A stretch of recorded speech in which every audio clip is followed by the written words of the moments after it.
유하! 안녕하세요 여러분, JH모바일 유리예요. 오늘은 LG전자에서 한 달 간격을 두고 출시된 Q9이랑 Q9 리뷰를 준비해 봤는데요. 보통 비슷한 시기에 비슷한 모델이 나오면 어떤 걸 사야 될지 고민을 되게 많이 하시잖아요. 그래서 그 고민 지금부터 제가 해결해 드리도록 하겠습니다. 박스를 처음 봤을 때 Q9-1은 왜 종이로 돼 있지? 라고 생각을 했었는데, 종이를 벗기면 Q9이랑 Q9-1이랑 동일한 박스로 구성이 되어 있고요.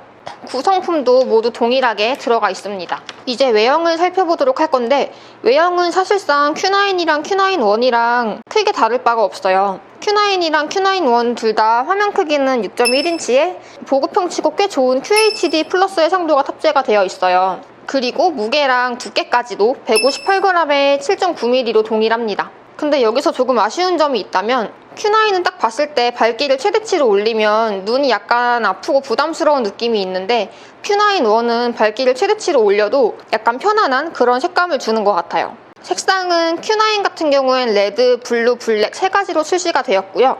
Q9-1은 블루 단일 색상으로 출시가 되어서 여러 가지 색상으로 출시를 했으면 더 좋았을 텐데 하는 아쉬움이 들어요. 이 후면 재질이 실키매트 재질로 되어 있는데, 만졌을 때 되게 부들부들거리는 재질이긴 하지만 색감 자체는 사실 이쁜 건 모르겠어요. 부모님 세대들은 좋아할 색감이긴 한데, 만약에 자녀분들에게 이 핸드폰을 사주실 생각이라면 자녀분들 입장에서 호불호가 약간 갈리는 색감일 수도 있을 것 같다는 생각이 들어요. 한마디로 노티나는 색깔이라고 해야 되나요? 그리고 버튼 위치나 카메라 위치 같은 경우도 모두 동일해요. 다만 차이점이 있다면 Q9에는 구글 어시스턴트 버튼이 없고 Q9-1에는 구글 어시스턴트 버튼이 있고, 이 차이 말고는 모두 동일하네요. 요즘 보급형 핸드폰들이 이 볼륨 버튼이 우측으로 가서 나오는 경우가 되게 많은데, 이 두 시리즈는 모두 좌측에 탑재가 되어 있어서 사소한 부분이긴 하지만 이 부분은 굉장히 마음에 들어요. 아무래도 좌측에 있는 게 편하기 때문에. 이제 내용을 살펴보자면 두 모델이 CPU에서는 약간 차이를 보이고 있어요. Q9 같은 경우는 퀄컴 스냅드래곤 821이 탑재가 되어 있고요. Q9-1 같은 경우에는 CPU 부분만 놓고 보면은 정말 이게 보급형 핸드폰이 맞아? 라고 할 정도의 놀라운 퀄컴 스냅드래곤 835가 탑재가 되어 있는데요. 스냅드래곤 835 같은 경우에는 V30, 그리고 해외판 갤럭시 S8, 그리고 노트 8에도 탑재가 되어 있는 CPU인데요. 요즘 나오는 S10이나 노트 9까지의 스펙은 아니지만 그래도 보급형에서 이 정도의 CPU면 정말 훌륭하다고 생각이 되지 않나요? 그리고 램이랑 스토리지, 배터리 또한 모두 같은 스펙을 가지고 있어요. 램 4기가에 64GB의 저장 공간을 가지고 있고, 두 핸드폰 모두 배터리 용량은 3000mAh에 고속 충전만 되고 무선 충전은 지원을 하지 않고 있어요. 무선 충전 지원이 안 되는 부분은 아쉽긴 하지만, 어떻게 생각해보면 보급형에서 뭐 그 정도는 빠질 수 있지 라고 생각을 해볼 수도 있을 것 같아요.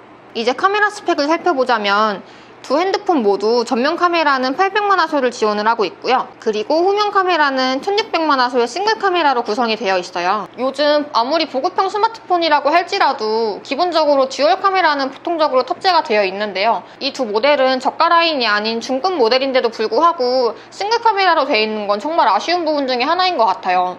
그리고 Q7에는 있었던 가이드샷이라든지 스냅샷 같은 여러 가지 카메라 모드가 많이 빠져서 출시가 되었는데요. 정말 기본적인 아웃포커스랑 AI 카메라, 그리고 파노라마, 슬로우 모션 이 정도까지의 기능만 탑재가 되어 있어요. 자주 쓰는 기능은 아닐 것 같지만 Q9에만 플래시 점프 컷도 탑재가 되어 있습니다. 사실 지금까지 스펙들만 놓고 보면은 이 두 핸드폰이 그렇게 많이 차이가 나는 것 같지 않은데 라고 느끼실 거예요. 그래서 제가 이 두 핸드폰의 구매 포인트가 될 수 있을 만한 몇 가지 내용을 치러봤어요. 일단 Q9이랑 Q9-1 모두 밀스펙도 지원을 하고 방수 방진까지 탑재가 되어 있습니다. 이 외에도 붐박스라든지 하이파이 쿼드덱, 그리고 슈퍼브라이트라는 기능이 탑재가 되어 있어요. 요즘 LG에서는 보급형 스마트폰들에도 보통 프리미엄 폰들에 많이 들어가는 기능 중에 하나인 하이파이 쿼드덱이라든지 붐박스 이런 기능을 매번 같이 탑재를 해주는 것 같아서 이 부분은 정말 좋은 것 같아요. 그리고 붐박스 같은 경우에는 사실 이전에 나온 스마트폰들 같은 경우에 붐박스가 있으나 마나한 것 같았거든요. 그냥 노래를 틀었을 때랑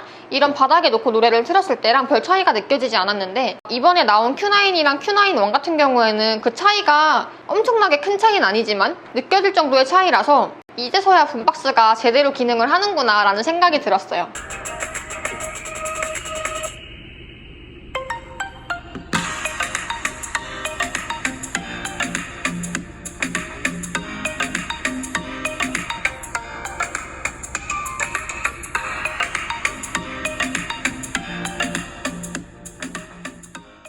이제 두 모델의 차이점을 알아보도록 할 건데 첫 번째는 가격이겠죠. Q9 같은 경우에는 49만 9,400원에 출시가 되었고요. Q9 1 같은 경우에는 10만원가량 더 비싼 59만 9,500원에 출시가 되었어요. 두 번째로는 기능적인 차이인데요. Q9 1에는 안드로이드 순정이 탑재가 되어 있어요. 그래서 제일 최신 버전인 안드로이드 파이를 사용할 수가 있고 2년 동안 최신 OS 업데이트 제공도 받을 수 있고 또 마지막으로 3년 동안 최신 보안 업데이트도 제공을 한다고 해요. 근데 이 부분이 어떻게 보면 장점이고 어떻게 보면 단점인 게 안드로이드 순정이 탑재가 됨으로 인해 LG페이가 빠졌어요. 한마디로 Q9에는 LG페이를 지원을 하지만 Q9 1에서는 LG페이가 지원이 안 된다고 해요. 핸드폰을 가지고 일상생활에서 제일 유용하게 쓰이는 부분 중에 하나일 텐데 그 부분이 빠진 건 되게 아쉽다고 생각을 하고요. 그리고 Q9에서는 화면을 두 번 터치하면 화면이 켜지는 노크온 방식이 지원이 되지만 Q9 1에서는 지원이 되지 않는다고 해요. 사소한 부분일 수도 있는데 이 노크온 방식에 적응이 돼 있으신 분들이 Q9 1을 쓰게 된다면 당연히 불편한 부분이 생기지 않을까라고 생각이 들어요. 이제 한마디로 정리를 해드리자면 난 좀 저렴하고 LG페이는 무조건 있어야 돼 라는 분들한테는 Q9을 추천을 하지만 나는 LG페이 어차피 잘 쓰지도 않고 CPU만 조금 좋으면 될 것 같아 라고 하시는 분들에게는 Q9 1을 추천을 해드리고 싶어요. 사실 이 핸드폰도 어제 리뷰해드렸던 Q7과 마찬가지로 출고가가 조금 있는 편이에요. 저렴한 핸드폰이라고 말씀드릴 순 없는데 이 두 모델 또한 기본적인 요금제 넣고 개통을 하시면 Q9은 14만원대에 구입이 가능하시고요. Q9 1 같은 경우에는 19만원대에 구입이 가능하세요. 그리고 또 하나 꿀팁을 드리자면 네이버에서 저희 JH 모바일 검색하고 들어오시면 10만원 중반대의 가격보다 더 저렴하게 구매를 하실 수가 있으니까 Q9이나 Q9 1에 관심이 있으신 분들이라면 저희 쪽으로 문의를 해주시면 될 것 같아요. 지금까지 저와 같이 Q9이랑 Q9 1에 대해 알아봤는데요. 개인적으로 10만원 중후반대에 이 정도의 스펙이라면 저는 정말 좋다고 생각을 해요. 특히 Q9 같은 경우에는 노트8이랑 동일한 CPU를 갖고 있기 때문에 중급 모델 중에선 정말 좋은 핸드폰 중 하나라고 생각을 하는데요. 여러분들의 의견은 어떠신가요? 많은 의견들을 다양하게 댓글로 남겨주시고요. 오늘 영상은 여기서 마무리하도록 하겠습니다. 다음에 또 만나요. 안녕.